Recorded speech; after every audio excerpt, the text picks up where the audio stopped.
Hello guys, and welcome to Ride VIP, the rideshare channel. My name is Serge, and I'm just starting out my Lyft shift.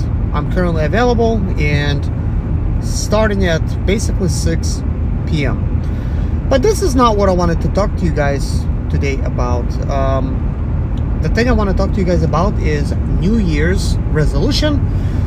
Since it's getting ready to be New Year's, have you made your New Year's resolution? Is there something that's on your to-do list that you wanted to maybe change? Well, I wanted to share what I'm getting ready to do, and it has to do with making lots of money, at least, hopefully. So what do I mean by that? As you guys already know, I own a lot of cars. I own actually 34 cars, all in all, right? While it sounds great on paper, all in all, it's not as cool as it sounds unless I'm actually doing something with it.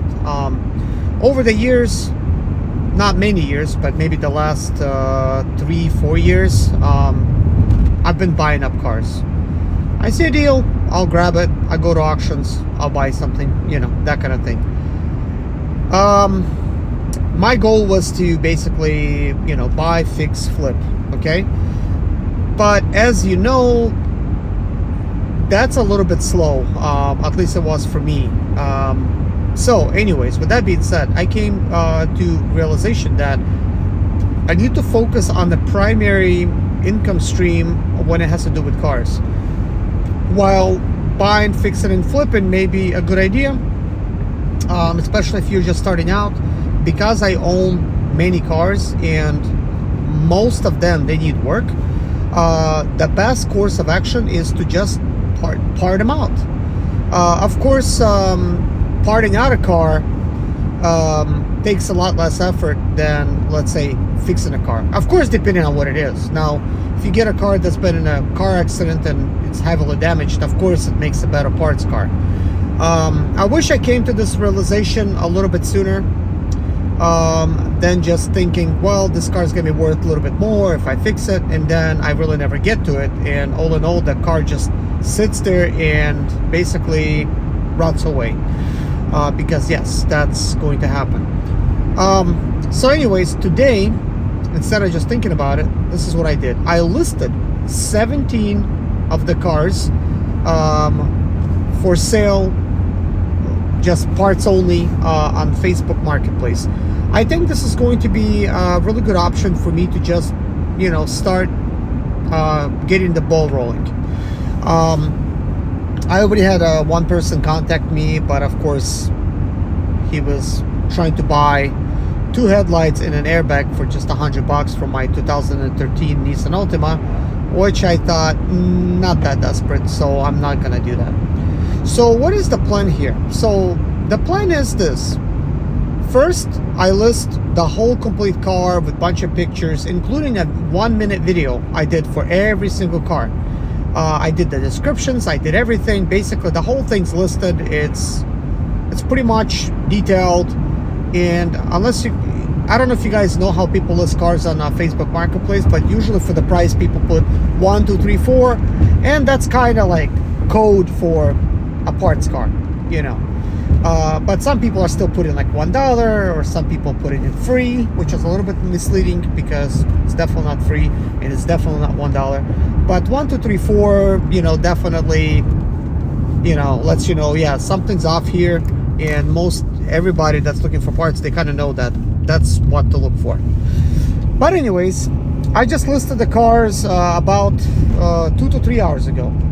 Made all those listings. So here's what's gonna happen. I've taken basically just random type of pictures and basically telling Facebook, hey, I got the stuff for sale. So anybody wants something, right? They could basically contact me, which already kind of gets the ball rolling, right? Additionally, what I'm getting ready to do is I'm going to start removing, let's say like one day I'll go out there and I'll remove all of the door mirrors, let's just say, right? And I'm gonna just like remove them, take pictures, list all the door mirrors. Then I'll go back there, maybe I'll remove every single headlight, take pictures, put them on eBay. And all of this stuff is gonna go straight up on eBay. And then additionally, I'm gonna do the taillights that way, and then just do all the small items like AC controls, like CD players, tape decks, I guess, stereo systems, instrument clusters, and window regulators and door actuators, door handles, stuff that breaks on cars. I'm gonna go ahead and start listing that stuff for sale on eBay. And the way I plan to do this is this. I've built like a little warehouse recently that's got shelves, and it's able to fit a specific size box. It's an extra large box that Home Depot sells, and I built shelves specifically that can hold those type of boxes. I did like slightly bigger dimensions that the box can go on the shelf. So I will then take a box and put all of the parts that I want to sell in that box, not trying to make it like too heavy, right? But stick it on the shelf, and like everything's gonna be like numbered, like named and stuff.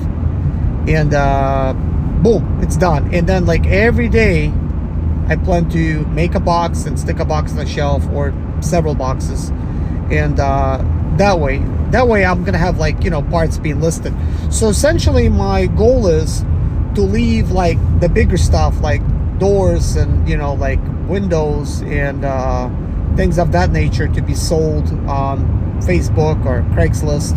I'll still have to make some Craigslist listings, but for now I just been basically listing a whole car on Facebook.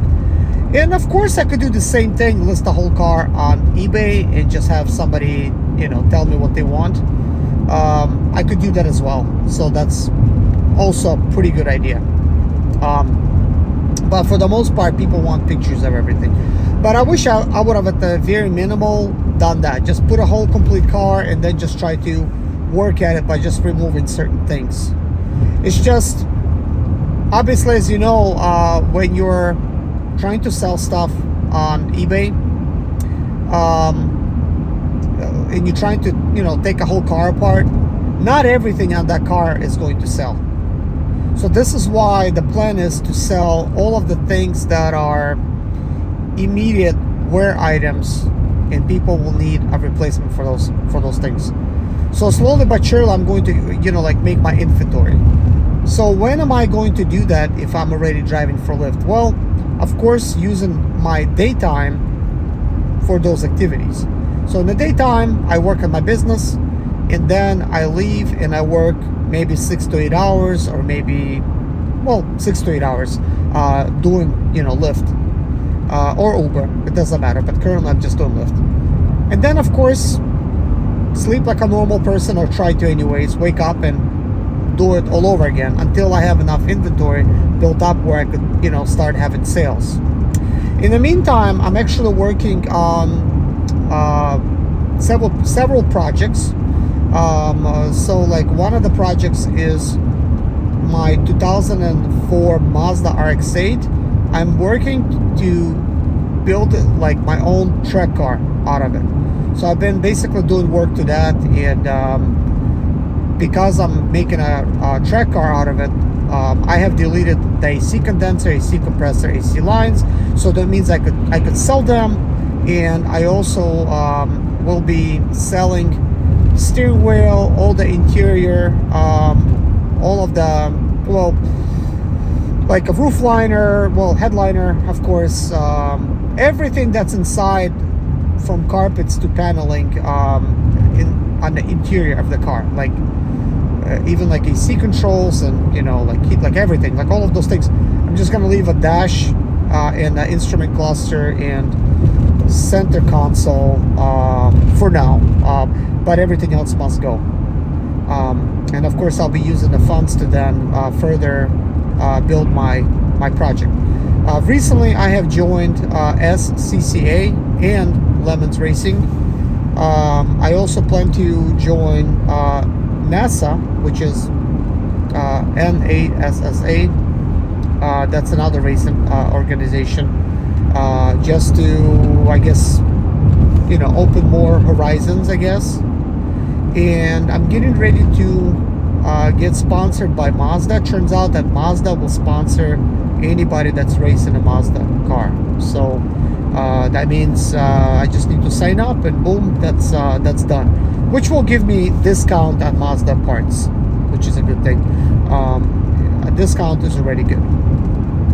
So with this being said, guys, I think me working on my own projects, that's kind of fun, instead of like me, fixing stuff and then trying to flip it, because you already know some of these used cars, right? You try to, get them, they're used, you're trying to like fix stuff.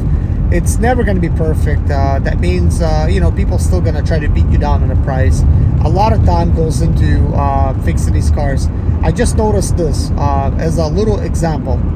I was trying to basically get my Chrysler 300 going to try to basically sell it, and that was 2 months ago that I started working on it. And how do I know that? Because I post videos and I look back and I'm like, well, dang, that was 2 months ago.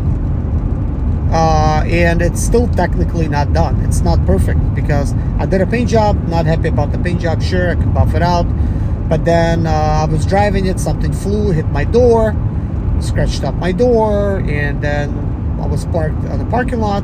Somebody opened up, just swung their door open and hit my car several times in the quarter panel right there where I was working, and made such damage that went all the way to the bondo, and he brushed it off like it was no big deal. I didn't make a big deal about it, but I was thinking like, wow, that was rude. He was like, oh, it just hit your door handle. Like, what am I gonna sit there and argue with a person and contact his insurance company? I just kind of like thought, you know what, not even gonna do nothing about it. Like, I'm just going to, it's just, who cares, I guess. And I gotta repaint it anyway, so I'm thinking might as well fix that little damage that he caused. But all in all, I've been using this Chrysler 300, and in the last 2 months I put some miles on it. So the car actually has 110,448 miles. So it actually, tomorrow I need to do an oil change on it. So I'm putting synthetic oil in here, and I'm driving 5,000 miles, and of course doing an oil change. The car has served me well, but while driving the car, I had a Bentley grill installed. One time I walk out of the parking lot, my Bentley grill is gone, so it made me think like, well, it snaps in pretty, like, it's pretty hard, like, like it snaps into the bumper, like you're just not gonna technically lose it. But I'm thinking like, did I somehow lose it? That it unclipped and lost because I did not put bolts in there? Screws. Because I was thinking about repainting my bumper, so I ended up not completing that job, and it was holding really well. So yeah, that grill disappeared. That was a $85 grill, not that expensive. It was cool, black, shiny, bent looking grill with a B in it. Yeah, disappeared, gone. And I ended up installing a regular Chrysler 300 grill into it that I already had. Ordered myself another one. It already came in, and I'm thinking like, it's just, this car is like not even done. It's not even like done, and I'm kind of using this car for myself right now, and it's actually making me money. Like, I'm not actually in a hurry to sell it. So I'm kind of thinking like this: look, let me fix the cars to use for myself. If I'm upgrading my car to like another car and I'm ready to finally sell this car, then I will sell it.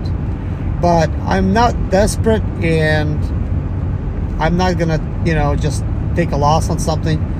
If I'm going to do that, might as well then just part the car out. But this car is serving me well. It's getting the job done. It's making me some money, so that's good. And if I would have sold it, that means I would have only had the Range Rover to drive. That's basically ready for me to drive. And I don't want to put the miles on the Range Rover.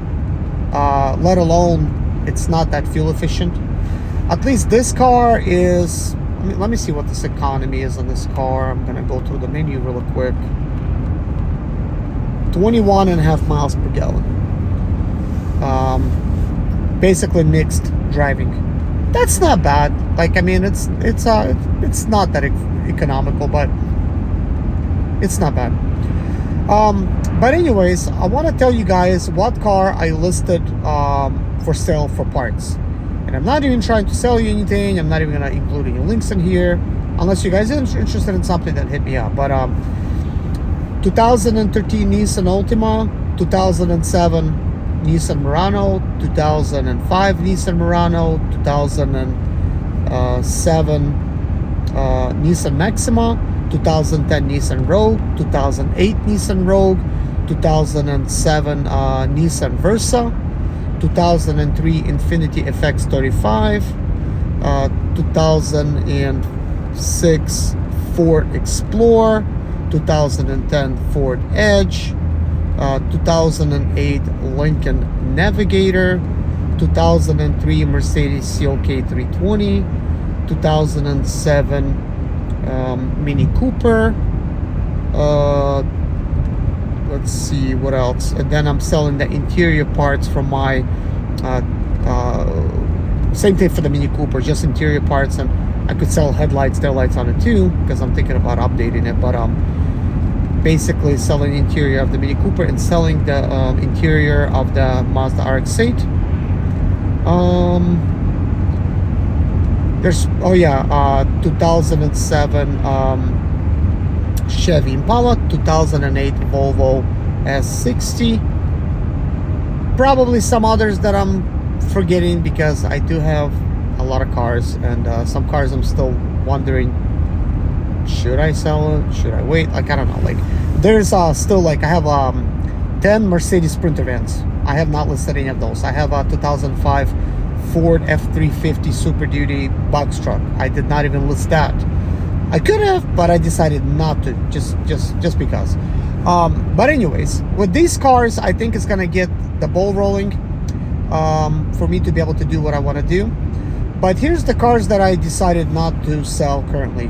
The Chrysler 300 that I'm using, which is a limited. It's a nice car. It's getting the job done, so I'm kind of keeping it for now. 2006 Range Rover Sport HSC. It's very nice. I like it. Not selling it. 2007 BMW X5. Not selling it. 2015 Jeep Patriot. Even though it's not special, it's got 75,000 miles. 4-cylinder. I'm keeping that for now. I may turn that into my Lyft and Uber car just because the year's good. It's gonna have good fuel economy. I'll try to get some use out of it. I may list it for sale. If it sells for a good price, I will sell it.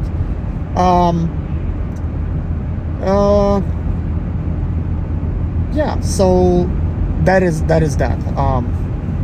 But anyways, I'm thinking that I need to come up with a way that's getting the income stream flowing. Like, you know, when the parts are already kind of listed, that means people could just contact me and I'll just sell the parts. I don't have to worry about anything.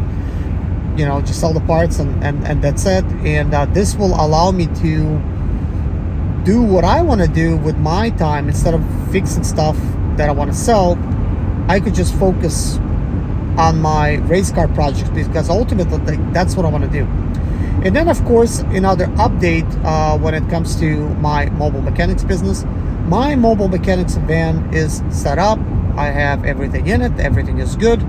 I did not put insurance on that vehicle yet. I am like thinking about doing it at some point sooner than I thought I will, because I do want to get that van going. However, I already been doing some mobile mechanic type of work. My first customer was 2011 Range Rover Sport. I done some diagnostics work for it and got paid, and now that customer is getting me to come out there and replace his alternator and maybe some other things on that Range Rover, because his alternator is dead. That was due to my diagnostics last time. So that is something I'm going to be working on in upcoming week. So I'm filling in my schedule when, like, at night like this night, you know, like I'll just work till midnight. At midnight I will start heading home, so that's gonna make it about 6 hours. If there's going to be some special bonuses or promotions that Lyft is doing, I'll stick around. If Uber will have something special, I will also stick around. Maybe I'll even rent a Tesla if it makes sense to. Let's say like they'll have like some wild, kind of like get back to driving Uber, $1,500 bonus type of thing, or whatever, Then I'll just rent a Tesla and get out there, hit it hard for like a couple weeks, make some money, and then get the Tesla back, and I'll be good. But anyways, this is basically what I have planned. It sounds like it's a lot, but it's a lot better than me trying to fix every single car. Now, a lot of those cars that I mentioned, I could have easily fixed them and just flipped them. But here's the way I'm going to do things. This is why I left myself 2015 Jeep Patriot to do. Like, I figured, look, let me focus on that one. That one I don't care. Like, I could sell it. I could also use it. I could sell it. But I haven't even started on it. So I'm thinking like all of these other projects that can be fixed and sold, quickly, it's just wasting my time. Like, time is running out. Like, it's just going so quickly. So I'm just gonna do like one project at a time from now on. So if I'll end up buying something to fix and flip in the meantime, because I definitely don't mind doing it, that's fine. It's just when I have a lot of different projects, and especially I'm working on them outside, and that's a little bit of a challenge. But I do have a garage, and it's almost complete. It's just 16 by 24, which will allow me to be able to work on cars on the inside. But that's still kind of like, it's a project which is ongoing, because I'm also building myself an eBay office, which is in a different space. Also, for the New Year's resolution, at some point, I'm going to be getting myself a dealer's license, and I'm going to be just getting a wholesaler dealer license, because I'm not thinking about selling to the public. If I need to sell anything, I'll take it straight to the auction. Mainly, that dealer's license is going to be used for buying additional cars from auctions, so that I could part them out, and also I will try to do become a scrapper, like for instance, like taking all of those catalytic converters, for instance, from those cars, and getting all of them and work directly with the refinery, so that I could just take it there and get paid. Just do that. But anyways, there's definitely lots of plans on my list. But here's the thing, guys. Most importantly, I want to make sure that I'm having fun. I want to make sure that I am still living my life on my own terms. And the good thing about all of these things that I'm doing, I could always say no. I could always go on a vacation. I could just stop what I'm doing. All of these business ideas that I'm doing is not costing me money.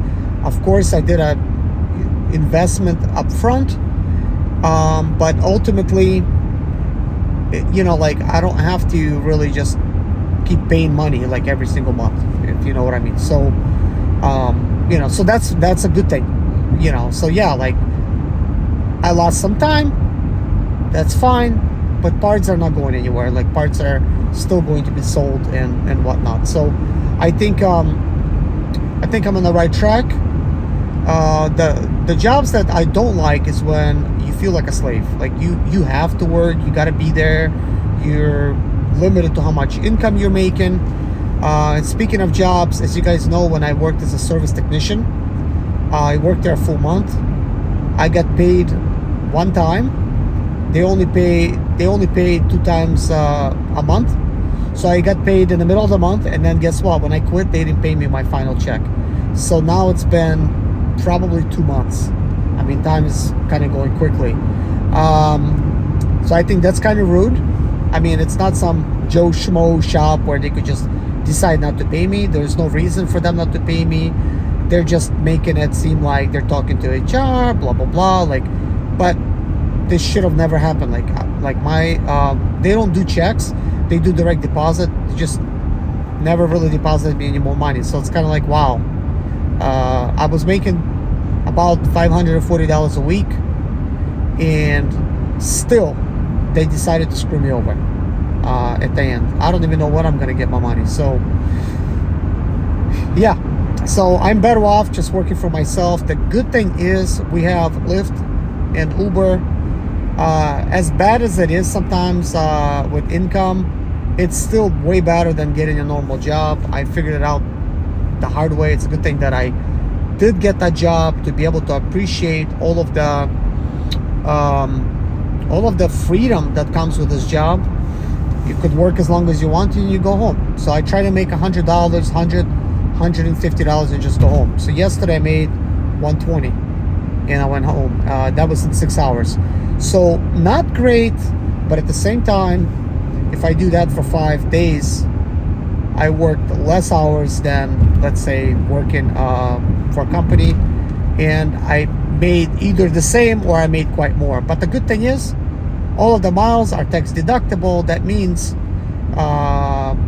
that's pretty much a tax write-off of all the miles you drive. So that's actually really good for your taxes. But with that being said, guys, tax season is coming. I hope you guys prepared all of your mileage, to write off for this year, for 2023, because you're gonna have to write it off in 2024. Of course, keep in mind, if you're writing off the mileage, and this is not like tax advice, talk to your tax professional, but I just do wanna let you know that you cannot write off, let's say, all of your car expenses and write off the mileage. So you could choose one or the other. Either you choose receipts of all the fuel, of all your car washes, all your tire changes, brake changes, all your maintenance on the car, I guess your car payments, like whatever, like that would go into your car. I mean, I don't even know if car payments would be even something that you could write off. But with that being said, you could write off the interest, let's say, like that you paid on a car. That's tax deductible. But I use used cars, and it doesn't matter if you have a used or new car. Your car is still depreciating. Your car still needs service, and I choose to write off miles. It's easier. Just keep track of all your miles and write that off at the end of the year. Now, Uber and Lyft is keeping track of the miles, but they're only keeping track of all of the miles after you picked up the person, until like where you delivered them. As you noticed, the recent pickup that I just did, it's like 11 miles away. That will not count towards the miles. I just happen to be in such an area where if I take this, it's better than not taking it, because I will have to drive all of this miles free anyways until I get there. So if the person cancels before I get there, I'm still gonna get some kind of cancellation fee or whatever. But with that being said, guys, good luck to everybody. Hope you guys are doing well. I appreciate each and every one of you guys. Please stay safe out there. I guess one last thing I want to ask you, is anybody out there getting special Lyft or Uber bonuses for the New Year's night or New Year's Day? I guess it would be like the 31st to the 1st, because I don't got nothing for Uber, nothing for Lyft. Maybe because I don't drive for Uber, but I didn't see nothing. So maybe this year we're not going to get any special bonuses, because last year I was able to get like $700. I think I did it on Uber platform, but Lyft was doing something like that too. So if there's nothing special happening, then I'm just not going to work that day. Like, why should I? If it's going to be like a normal day. I mean, it will be a Sunday, and it's going to be New Year's. I mean, potentially it's going to be like okay. But anyways, thank you for watching. Take care of yourself, and I'll see you guys in the next video. Bye-bye.